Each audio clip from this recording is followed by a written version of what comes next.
And What is your name, job title, and company, please?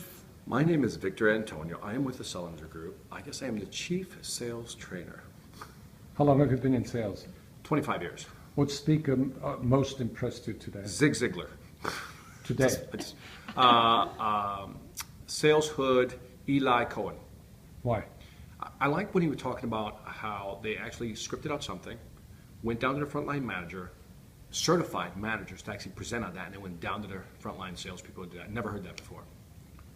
What sponsor booth did you find the most interesting? So far, I believe it's the something link. God, I forgot their name. Decision Link? Decision Link. Their value proposition model, their value cloud product is pretty good. Tell us about the connections you made today. So connections, besides the speakers, I've made a lot of vendor connections. I think the folks from Griffin, awesome company, check them out. I love their applications. Richardson's here, a great sales training company. Some of the stuff they're doing with their, stuff they do on learning management systems, the new stuff they have on their iPads and iPhones and stuff that can deliver perfect stuff. Who did you meet that you liked most? Who did I meet that I like most? Gerhard, besides you. Besides You. So far, nobody stands out. I think Eli Cohen just stands out. I just met him. I really connected with him well. So can you now make a noise that sort of captures the experience you had at this conference? There it is. Giant sucking sound.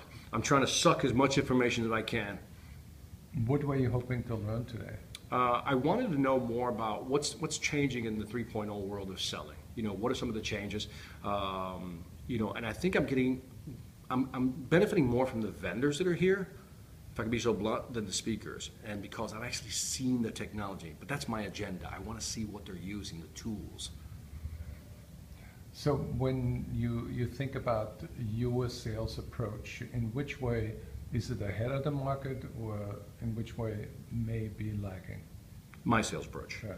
I think my sales approach is lagging in the folks from Scrimmage made this clear as we were having a conversation, because I don't use enough gamification in the sales process or within my learning management system. So, we're talking about the evolution of old school selling, PowerPoint, talk, then you move to a learning management system. I think that's where I'm at, and I think a lot of us are still there. I think the next step is gamification. That's where I lack. And what are you going to do about it?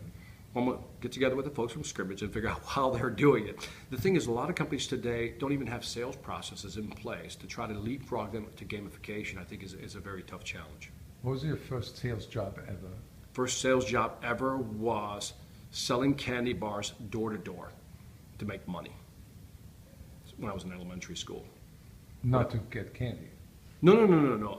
So if you sell these boxes of chocolates, right, and you sold so many, so a little box with little bars, you go through, you go door to door, hey, would you like to buy a bar? And then if you sold so many, you could go on this trip. And that was my motivation. That was the carrot. There was no money in it. It was just pure get out of school for a whole day. What was the trip? Brickfield Zoo, Chicago. I got to be honest, it wasn't so much the zoo as getting out of school. Let's be real. What was the biggest sale ever? Biggest sale ever was $1.3 million to Argentina Telefonica. And I knew that would represent a lot more revenue. And so we took, the Latin American region. We were growing little sales like that all over the place. And that to me was the most exciting. And it just kind of took off. What did you learn from Zig Ziglar? Zig Ziglar, I think the art of delivery.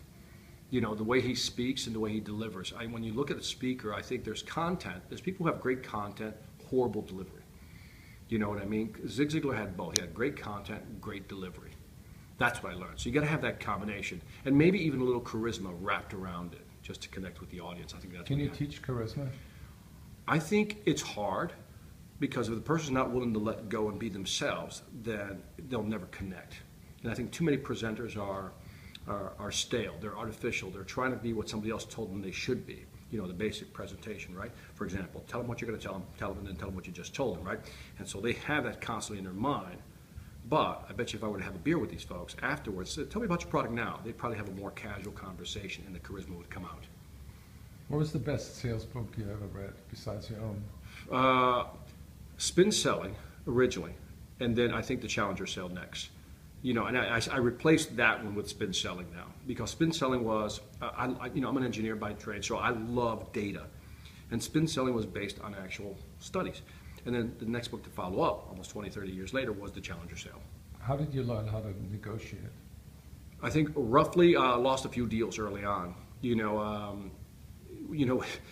just, when you don't have the experience, you don't have the confidence, and people can smell that, like, blood in the water, sharks come out type of thing. And so I think, there's nothing like experience to kind of get you going on learning how to negotiate when you've been taken advantage of. By the way, add to that my boss yelling at me for giving a discount. That'll teach you very quickly to be a better negotiator. Tell us about your most successful speech and what happened.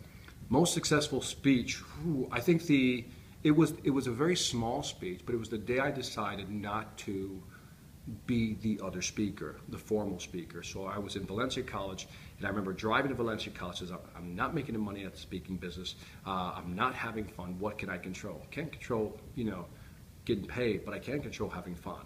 And I remember that day was the scariest day of my life when it came to speaking, because I went out there without a PowerPoint, just did it my way, and standing ovation. Totally different, changed my life. How many people? It was only about like 30, 40 people. But then the very next day, this is college, the very next day I had to go speak in Atlanta to a company called Bell South, who's no longer around. Now I had executives in the room, and I had a decision to make again. Ooh, do I go back to the formal, or do I do it my style? And I was like, almost up to the last minute, and finally I just said, screw it, let's do it my way. And that, again, was a standing ovation. And I said, okay, I found my style, and that made me very happy. Since then, I haven't changed. How would you describe your style? I think it's, I like the, people use the word edutainment like it was used today, and I kind of think that's what it is, but I kind of don't like the phrase, so I haven't found a new phrase for it. I love to deliver content, but enjoy delivering the content. Because I used to be in that chair where the speaker would go up there and just drone on, and nothing would sink in. But I love, like Zig Ziglar had those engaging stories that would pull you in and give you the content. How do you handle the price objection when somebody says your price is too high? Right. So many years ago, I learned from a guy named Mac Hannon. Most people don't know who Mac Hannon is, right? Consultative selling, the original consultative selling. He said, discounting is an ignorant tax you pay for not knowing your value. I was like, ooh, that was deep when I read that. I was like, whoa, that's an ignorant tax. I mean, it's just an ignorant tax because you don't know your value. And I think if you appreciate the value of what you offer, and let me be clear by what I mean appreciate. I can calculate how it's going to impact your business. I can even probably do an ROI, calculation for you and show you how it's going to help your business. If I really understand that, then I'm not going to give up discounts. I'm not. And I've pushed back many times because, remember, I'm a sales trainer. And if you call to hire me and you try to get a discount from me, then I'm a horrible sales trainer because my job is to be a great negotiator. So what I do is package things up in value. But you also have to be willing to let go of business because we know the deal. Sometimes when you lower your price, those are your worst customers. And I've learned that people who know value, appreciate value, will pay the price. Where do you see the future of artificial intelligence in sales? I'm super excited. I'm super excited about artificial intelligence because it's like coming back home for me, the technical side and the sales side. I think in the next, 5, 7, maybe 10 years, we're going to see this convergence within a CRM. Like I think it was Salesforce.com that said salespeople only spend about 37% of the time doing actual sales activity. The rest is administrative or doing some research, depending on who you believe. But the fact that now the CRMs are almost becoming almost like your phone. You got all the apps in there. You can run everything from within the CRM. I think that's going to augment the salesperson. And by augment, I mean it's going to make them better. And that's what I'm excited about. Because I think they're going to shift, people are going to shift their mindset from seeing the CRM as, I always call it like the KGB. They're spying on you, managers are always tracking you, and that's all, it's a big brother thing. I think we need to shift that paradigm, and now the CRM is becoming the ultimate enablement tool, driven by data and analytics. What's the number one advice that you give newly hired salespeople that they should focus on in order to be more productive from the get-go? That's a big question. So to me, more productive can be several things. I mean, we always want to increase the number of opportunities, right? So we can talk about prospecting. But I think where we lose a lot of the deals is that we get the meetings. Let's say we have an SDR actually get the call for us and actually set up the deal. And then what happens is you can't communicate. You don't know how to sell value. You simply don't know how to articulate the product's value. And what always really just really makes me mad is that a lot of these companies will spend money building an infrastructure, manufacturing this, they'll do everything. but then they spend the least amount of money on a salesperson and look at how they can articulate their value. But that's what the customer sees. The salesperson represents the company, but yet that's where we spend the least amount of money sometimes. And I think that's upsetting. So how can salespeople remedy that? Salespeople have to learn that they can't depend on a company to train them. See, to me, a salesperson is like the irreducible primary. It's the business unit. Every salesperson is a walking profit and loss center. Everybody else is cost. So imagine if you treat this as your business, even if you're working for a company. If you treat this as your business, you invest in yourself. You make the effort to come to Conference 3.0, right? You put up the money. Don't wait for the companies to do it. Do it yourself. That too hard? I don't No, think it's so. good. It's good. Final question, Lisa. Final question? When are you going to write your autobiography? When am I going to? 20 years from now. I don't know. I have no idea. I mean, I don't have anything yet to. How many books have you written? 13. Right. So But there's nothing autobiographical. I think the first one is a book called The Logic of Success. That's very autobiographical, Right. But not as much as I'd like it to be. Right. I've had too many life experiences since that when I wrote that book in 2003. So that's 15 years ago. Right. We are coming out with a second movie called. Remember, I don't know if you ever saw my documentary called The Motivator. So I have an award-winning film called The Motivator. It's online. And so that was done 10 years ago. And actually, we were nominated for several film festivals, won one international film festival award. And so we just finished filming 10 years later. And I did an event with 12,000 people. And the footage we got is incredible. I'm super excited about it. Don't have a name for it yet. Maybe we call it The Motivator 2. I don't know. Well, but I don't think. We need to find a different name. But it'll show the progression in the last 10 years from where I was at back then. So like 1,400 to 12,000 people. Do you think that your first name had anything to do with your success? My first name? Yeah. No, my middle name did. Which is? Antonio. I don't know if I would tell you a story, if I could bore you very quickly. My full name is Victor Antonio Rivas Gonzalez, but most people knew me as Victor Gonzalez. And I was always pigeonholed as a Hispanic speaker, because they see Gonzalez, Hispanic, right? And then people were always introduced, so when I got pigeonholed too, people were introducing me as Hector Gonzalez, Hector Gomez, Victor Hernandez. The day I realized I needed to change this, I got introduced as Hector Rodriguez. Not making this up.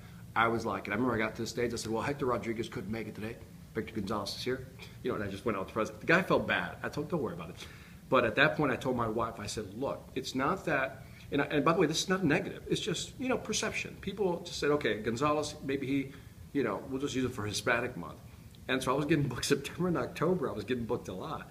And then as soon as I changed my name, just used my middle name, Antonio, Victor Antonio, like that. I hate to say it, but it went up. And I think because the perception was different. Now people didn't focus on the name more. They focused on, what does this guy do? And then, that plus a couple other things, more branding, more marketing, and all that good stuff. But anyway, that's the backstory of that. It's an interesting story. But we saw the inflect like the hockey stick. It was incredible. So I think it's just perception. It's like you're just not sure what you're getting. Or again, I got put in a cubby hole. But it was Are cool. you sure you're not using this as a means to avoid paying for the wall? Oh. I take it you're not a Trump fan. Good wrap up. Yeah. That was a